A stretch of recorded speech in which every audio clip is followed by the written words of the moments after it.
আসলে আমরা দেখতে পারি যে বর্ষার কুকীর্তির কথা বর্ষার বাড়ির লোককে জানাতে বুবলাই সবাইকে ডেকে পাঠায়।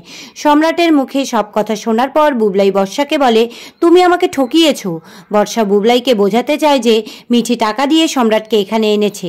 সম্রাট এর উত্তরে বলে যে তাহলে তো আমাকে ছবিগুলো দেখাতে হয়। এরপর ছবিগুলো দেখাতে চাইলে বর্ষা বাধা দেয়। বুবলাই বর্ষাকে ধমক দিয়ে বলে, আমাকে দেখতে দাও। এরপর বর্ষা আর সম্রাটের ঘনিষ্ঠ মুহূর্তের ছবিগুলো দেখায় বুবলাইকে। ছবিগুলো দেখে বুবলাই রেগে কান্নায় ভেঙে পড়ে আর বলে যে তুমি একটা চিটিংবাজ, তুমি আমার সঙ্গে চিটিং করেছো। বর্ষা বোঝাতে যায় বুবলাইকে শান্ত করার জন্য তার মা কমলিনী বলে, যা হবার তা হয়েছে, বিয়ের আগে অনেক কিছুই হয়ে থাকে, এখন আর ওটা নিয়ে ভাবিস না বাবা। অগ্নিকে সাক্ষী রেখে বিয়ে করেছিস যখন, সব মানিয়ে নে।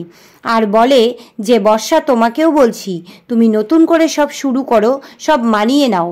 এরপরেও বর্ষা কমলিনীকে বলে যে তার মানে নতুন কাকুকে ফিরিয়ে আনলেই বুঝি সব ঠিক হয়ে যাবে, এটাই কি মানিয়ে নেয়া?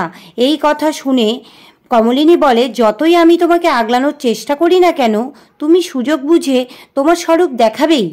এরপর বুবলাই বর্ষার বাড়ির লোককে ডাকে আর তারা এসে আবারও অপমান করতে শুরু করে। এই দেখে ঠাম্মি রেগে যায়। এরপর বুবলাই সেই ছবিগুলো তার বাবাকে দেখায় আর বলে, শুধু ছবিই নয়, কালকে ছেলেটি আমাদের বাড়িতে এসেছিল। এরপর কি হতে চলেছে? বুবলাই আর বর্ষার বিয়েটা কি ভেঙে যাবে?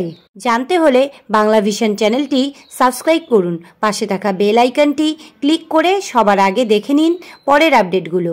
ধন্যবাদ।